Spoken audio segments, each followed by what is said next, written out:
Hari terus merangkak naik, tetapi Mia belum juga pulang ke rumah.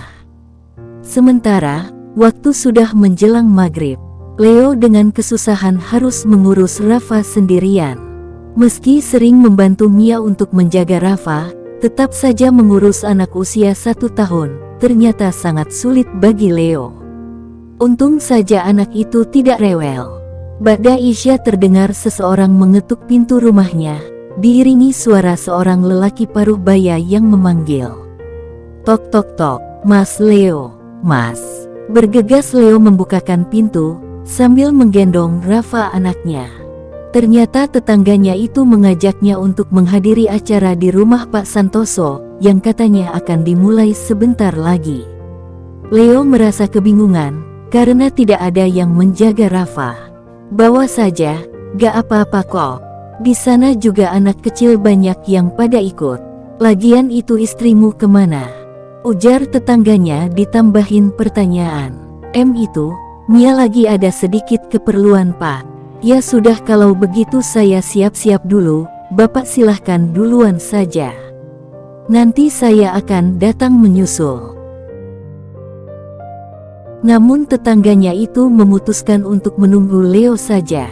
Sambil nunggu Leo bersiap-siap, dia menjaga Rafa dulu. Setelah bersiap-siap, lalu Leo mengganti pakaian Rafa. Dan mereka pun berangkat. Rumah Pak Santoso. Rumah Pak Santoso tergolong rumah mewah di wilayah ini. Rumah dengan 3 lantai itu menjulang tinggi. Dengan desain yang sederhana, namun terkesan elegan. Baik halaman depan atau halaman belakang banyak ditanami rumput hias, taman bunga di bagian halaman belakang. Terdapat juga segerombolan kaktus koboi yang membuat suasana rumah itu semakin terlihat indah dan nyaman. Setiap kali memasuki pekarangan rumah Pak Santoso, Leo jadi ingat rumah mewah yang pernah ditinggalinya dulu.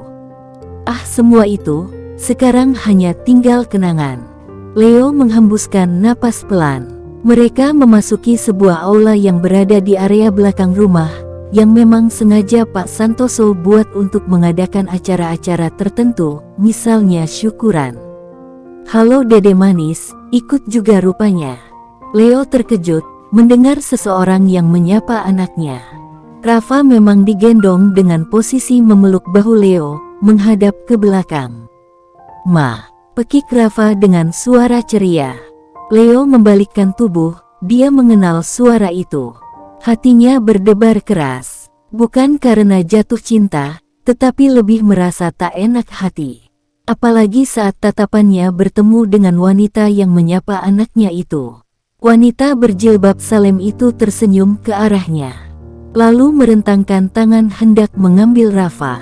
Dengan canggung, Leo menyerahkan Rafa, karena anak itu terus bergerak meronta-ronta ingin digendong oleh wanita itu. "Mas Leo silakan yang tenang ikuti acaranya, anak ini biar saya saja yang jaga." "Oh ya kita belum kenalan. Saya Mala, anaknya Pak Santoso." Wanita itu memperkenalkan diri. Hati Leo mencelos dugaannya ternyata benar wanita itu anaknya Pak Santoso. Leo mengangguk pelan, bingung harus bereaksi seperti apa. Dengan senyum yang manis, wanita itu pun pergi menjauh dari Leo. Sambil menggendong anaknya, "Kamu deket sama Neng Mala?" Seorang pria berusia 30 tahunan bertanya kepada Leo. Leo menoleh. "Tidak juga, aku bahkan baru tahu dia hari ini," jawab Leo. "Dia itu janda, katanya sih cerai sama suaminya sudah 6 bulan ini. Dan katanya lagi, mau menetap di sini mulai hari ini," ujar pria itu menjelaskan. Leo manggut-manggut, sambil celingukkan. Ingin tahu kemana Mala membawa anaknya. Dari kejauhan, dia melihat Mala yang sedang menyuapi anaknya makan jeruk. Leo sendiri heran, kenapa Rafa bisa sampai sedekat itu dengan Mala. Acara demi acara dilewati. Tanpa sengaja, beberapa kali Leo dan Mala bertemu tatap. Leo merasa kikuk, mungkin jika hal ini terjadi di masa lalu, Leo akan dengan percaya dirinya menggoda Mala. Tapi untuk sekarang, dia sudah berubah. Selain ingin berusaha memperbaiki diri, dia pun merasa minder dengan kondisinya sekarang. Secara materi, dia sekarang hidup sederhana yang lebih cenderung ke susah. Secara fisik, sekarang kondisi kakinya sedikit pincang pasca kecelakaan. Malah hanya tersenyum ramah, tanpa kelihatan canggung. Mungkin karena merasa biasa saja. Hingga akhirnya acara selesai, Leo merasa bingung harus berkata apa. Anaknya masih saja berada dalam gendongan Mala. Akhirnya memberanikan diri menghampiri Mala, yang sedang berkumpul bersama dengan kedua orang tuanya.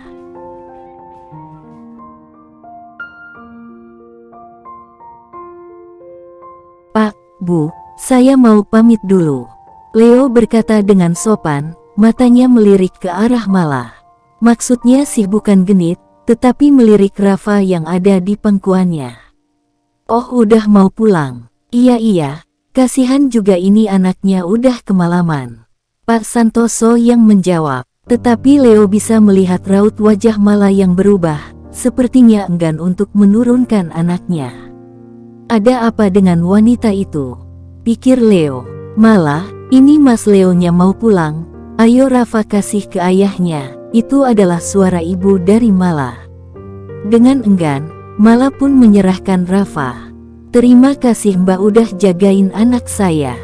Maaf ngerepotin," Leo berkata sopan dengan menganggukkan sedikit kepalanya. Mala hanya merespon dengan anggukan kecil diiringi senyuman ramah seperti biasanya. Hati Leo berdesir saat tanpa sengaja beradu tatap dengan wanita yang memiliki tatapan lembut itu. Sedangkan, Mala bereaksi biasa saja. Bergegas Leo pulang, kasihan anaknya tampak sudah mengantuk. Ia sungguh terkejut, karena ternyata Mia masih belum juga pulang. Padahal waktu sudah menunjukkan hampir jam 9 malam. Ditambah Rafa tiba-tiba saja rewel, dan terus merengek. Mungkin mau menyusu, mana di rumah tidak punya susu formula lagi. Sambil berusaha menenangkan anaknya, Leo pun berusaha menghubungi Mia. Tutut, beberapa kali coba menelpon, namun panggilannya selalu saja direjek. Tutut. Kemudian coba menghubunginya kembali, namun kali ini yang terdengar adalah suara operator yang mengatakan bahwa nomornya tidak aktif. Sepertinya, Mia sudah mematikan ponselnya. Leo mendesah kasar merasa geram dan emosi. Dan akhirnya, semalaman ini dia kurang tidur. Karena harus menenangkan Rafa, sampai anak itu benar-benar tenang dan tertidur pulas. Mata Leo berkaca-kaca saat melihat anaknya sudah terlelap, dibelainya kepala sang anak. Dikecup keningnya, lalu dia berbaring di sampingnya, dan memeluknya dengan erat. "Mia, tega kamu. Di mana kamu, Mi? Kenapa kamu meninggalkan anak kita?"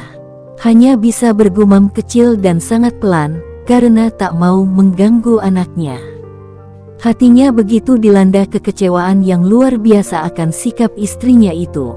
Hingga akhirnya tanpa terasa, Leo pun tertidur dengan lelap. Dia terbangun oleh rengekan anaknya sekitar jam 4 pagi. "Ma, Nen," rengek Rafa dengan mata yang masih terpejam, badannya miring ke arah Leo. Tangannya meraih dada Leo, mungkin sedang mencari buah-buahan milik mamanya yang menjadi sumber ASI untuknya. Leo yang membuka mata sambil terkantuk-kantuk pun merasakan denyut halus yang terasa nyeri di dalam sudut hatinya. "Mia, kamu tidak pulang. Tega kamu, Mi." Tanpa terasa buliran bening menggenang di dalam pelupuk matanya, merasa kasihan kepada anaknya yang masih kecil ini. Punya ibu tapi malah meninggalkannya dengan alasan kerja. Kerja apa? Pikirnya. Sesaat kemudian, hati Leo pun dilanda kecemasan, takut juga terjadi sesuatu yang buruk kepada Mia. Dia bertekad untuk mencari Mia, jika sampai pagi ini belum pulang juga. Untuk anaknya, mungkin dia akan menitipkannya kepada Leo. Jadi bingung, dia akan menitipkan anaknya kepada siapa? Apa kepada Mala? Itu tidak sopan. Wanita itu bahkan anak majikannya. Tapi, Dia terlihat menyukai anaknya. Leo menepuk-nepuk pantat anaknya, supaya kembali tertidur. Beruntung anak itu kembali terlelap. Alhamdulillah, gumam Leo penuh syukur, karena anaknya tidak merajuk. Setelah anaknya dirasa terlelap kembali, Leo segera bangkit menuju ke kamar mandi. Dengan cepat dia mandi, sebelum anaknya kembali terbangun. Terdengar suara azan subuh. Kali ini Leo tidak melaksanakan salat jamaah di masjid melainkan di rumah saja. Karena tidak ada yang menjaga Rafa. Ia memang sudah berubah. Akhir-akhir ini dia sering ke masjid setiap waktu salat fardu. Belum lama dari Leo selesai salat, terdengar suara yang mengetuk pintu. Leo sudah berpikir kalau itu adalah Mia. Dia menoleh ke arah jam yang menempel di dinding kamarnya. Sudah hampir menunjukkan pukul 5 pagi. Dia melipat sajadah dan sarung, lalu menyimpan ke tempatnya. Segera mengayunkan kaki menuju ke arah pintu utama. Ceklek, pintu terbuka.